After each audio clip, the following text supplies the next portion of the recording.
I stared at the amber liquid in my glass, watching it swirl like the chaos in my mind. The bar was dimly lit, exactly the kind of place where broken hearts came to hide. Mine was shattered. Again. Third time in 2 years if anyone was counting. I certainly was. Another whiskey sour, I told the bartender, my voice hoarse from the crying I'd done in my car before walking in here. Jason's words still echoed in my head. I'm sorry, Anna. I met someone else. Someone who gets me. Gets him. I'd spent 18 months getting him. I'd learned to love his terrible taste in action movies, his obsession with fantasy football, his mother's passive-aggressive comments about my career. I'd molded myself into the perfect girlfriend, and for what? I was Anastasia Parker, 25 years old, an editor at Morrison Publishing, and apparently completely unlovable. The bartender slid my drink across the polished wood. Rough night. Rough life, I muttered, taking a generous sip. The alcohol burned pleasantly, numbing the ache in my chest. That's when I saw her. She walked in like she owned the place. Confident, elegant, devastating. Tall, with dark hair that cascaded past her shoulders in soft waves, wearing a black suit that hugged her curves perfectly. Her eyes, even from across the bar, were striking. A deep green that seemed to see through everything. Our gazes met for a heartbeat, and I felt something shift inside me. Something dangerous. I looked away quickly, my cheeks flushing. What was I thinking? I'd just been dumped. I was done with romance, done with love, done with all of it. And besides, I'd never looked at a woman that way before. Had I? But when I glanced back, she was walking toward me, a slight smile playing at her lips. This seat taken? Her voice was smooth, confident, with a hint of something playful. It's all yours, I managed, my heart inexplicably racing. She settled onto the bar stool beside me, close enough that I could smell her perfume. Something expensive and intoxicating, with notes of jasmine and sandalwood. Eve, she said, extending her hand. Eve Hartley. Anastasia. Anna. Her hand was warm in mine, her grip firm yet gentle. I held it a moment too long before pulling away. You look like someone who's had a hell of a day, Anna. Eve ordered something from the bartender. A martini, extra dry, before turning those penetrating green eyes back to me. I laughed bitterly. Is it that obvious? Only to someone who's been there. She took a sip of her drink, studying me over the rim of her glass. Heartbreak. How did you? It's written all over your face. That mixture of anger and sadness, that why me look. She set her glass down. I know it well. Yeah. And what brings you to a dive bar on a Thursday night? Maybe I'm running from something too. Her smile was enigmatic. Or maybe I'm looking for something. The way she said it, the way her eyes held mine, made my breath catch. The alcohol was warming my blood, loosening my inhibitions. Or maybe it was her. This stranger who looked at me like I was worth looking at, like I wasn't the broken, unlovable mess I felt like. Want to talk about it? She asked softly. And surprisingly, I did. I told her about Jason, about the promises he'd made, about how this was supposed to be different. I told her about the others before him, about how I was starting to think I was the problem, that maybe I was fundamentally unlovable. Eve listened without interrupting, her expression thoughtful. When I finished, she reached out and tucked a strand of my auburn hair behind my ear. The gesture was intimate, unexpected, and sent shivers down my spine. You're not unlovable, Anastasia, she said quietly. You just haven't met the right person. And how would you know? I challenged, but my voice came out breathless. Because I'm looking at someone beautiful, intelligent, and passionate. Someone who feels things deeply. That's not a flaw, that's a gift. Her fingers lingered near my face, and I found myself leaning into the touch. You don't even know me. Then let me. Her voice dropped lower, more intimate. Let me know you, Anna. We talked for hours. Eve told me about her company, Eve Group, a tech startup that had exploded in the last 3 years. She was the CEO, the founder, the driving force behind its success. She was 28, driven, brilliant, and unlike anyone I'd ever met. But it wasn't just her success that drew me in. It was the way she laughed at my jokes, the way she really listened when I talked about my work editing manuscripts, the way she saw me, really saw me, in a way Jason never had. You know what your problem is? Eve said after our 4th round of drinks. We'd moved to a corner booth, sitting close together in the intimate shadows. What's that? You've been trying to fit yourself into someone else's story. You're an editor, right? You should know better. Her hand found mine on the table, her fingers intertwining with mine. You need to write your own story. And what if I don't know how? Then maybe, she leaned closer, her lips inches from mine, you need a co-author. The kiss happened so naturally I couldn't even say who moved first. Her lips were soft, tasting of gin and something sweeter. My hand moved to her neck, pulling her closer, and she responded with a hunger that matched my own. It was nothing like kissing Jason. Nothing like kissing any man. This was fire and electricity, wanton need, reckless and right all at once. When we finally broke apart, both breathing hard, Eve's eyes were dark with desire. Come home with me, she whispered against my lips. Every rational thought told me this was crazy. I'd just been dumped. I'd never been with a woman.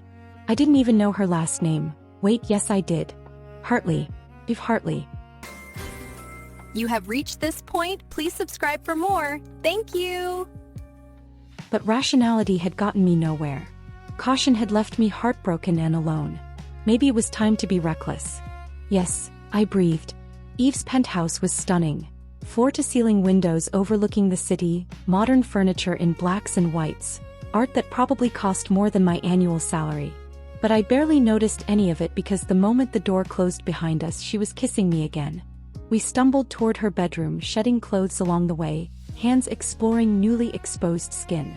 Everything was heated touches and desperate kisses, the kind of passion I'd only read about in the romance manuscripts I edited. When we finally tumbled onto her bed, Eve pulled back slightly, her eyes searching mine. Are you sure? We can stop if... Don't stop, I interrupted, pulling her back down to me. Please don't stop. What followed was nothing short of revelation. Eve's hands knew exactly where to touch, how to touch, drawing sounds from me I didn't know I could make. She was patient and passionate, attentive and intense, taking her time to learn every inch of me. And when I explored her in return, tentative at first but growing bolder with her encouragement, I discovered a confidence I'd never had with Jason. This felt natural, right, like I'd been waiting my whole life to touch her, to taste her, to hear my name on her lips. We made love through the night, falling asleep tangled together as dawn broke over the city, and waking to do it all over again. I woke to sunlight streaming through unfamiliar windows and the warm weight of Eve's arm across my waist. For a moment, panic fluttered in my chest. What had I done? But then Eve stirred beside me, pressing a kiss to my bare shoulder, and the panic melted into something else entirely. Morning, beautiful, she murmured, her voice husky with sleep. I turned to face her, taking in her tousled hair and sleepy smile. Hi. Regrets. I considered the question honestly. Did I regret last night? The most incredible, passionate, mind-blowing night of my life? None, I said and meant it. Her smile widened. Good. Because I'd like to see you again. And again. And as many times as you'll let me. Eve. I hesitated. Last night was amazing, but I just got out of a relationship. I don't know if I'm ready. Then don't be ready, she interrupted gently. Don't put pressure on this. Let's just see where it goes. No expectations, no promises. Just us figuring this out together. It should have been a red flag, that lack of commitment. But somehow coming from her, it felt like freedom. Okay, I agreed. Let's see where this goes.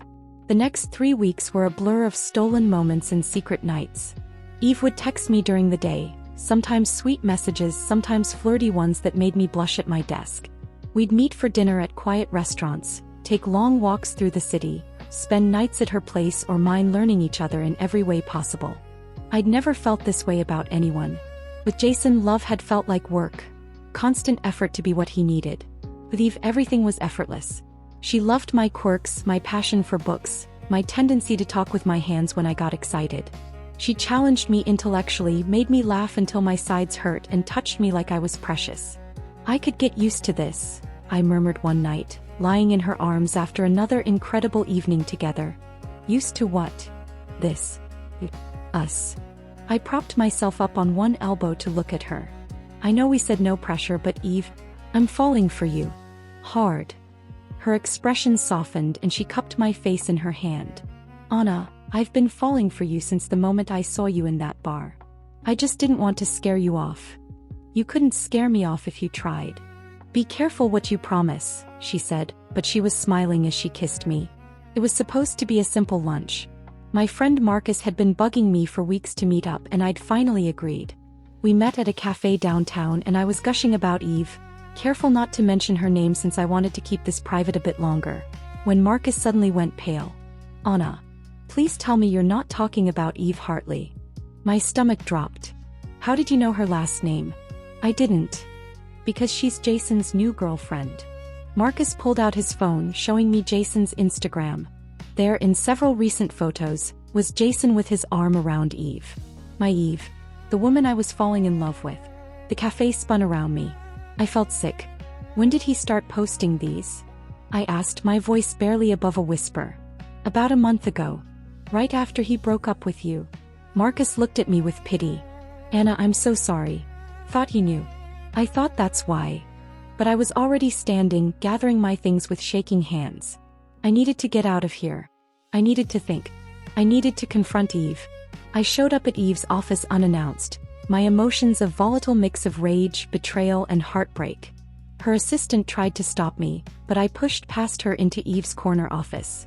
Eve looked up from her desk, surprise crossing her face before it settled into something more guarded.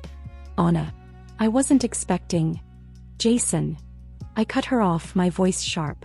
You're dating Jason. My Jason. She stood slowly, her hands raised placatingly. Anna, let me explain. Explain what? That you've been sleeping with both of us? That this, I gestured between us, was what? Revenge? A game? A way to pass the time while you're with my ex-boyfriend? No. Eve moved around her desk toward me, but I stepped back. Anna, please. It's not like that. Then what is it like, Eve? Because from where I'm standing, it looks like you're the woman Jason left me for, and you've been using me this whole time. I met Jason after I met you, Eve said urgently. That first night at the bar, I wasn't looking for anyone. I was there because my company was in the middle of a crisis and I needed to clear my head. Then I saw you and something just clicked. After we spent that night together, I couldn't stop thinking about you. So you decided to date my ex-boyfriend? I didn't know he was your ex. Her voice rose in frustration. He approached me at a tech conference 2 weeks after that night with you. He was charming, persistent. We went on a few dates, but Anna, I never slept with him. I couldn't because all I could think about was you. I wanted to believe her. God, I wanted to believe her so badly. But the evidence was right there on Jason's Instagram. Photos of them together, smiling, his captions calling her his girlfriend.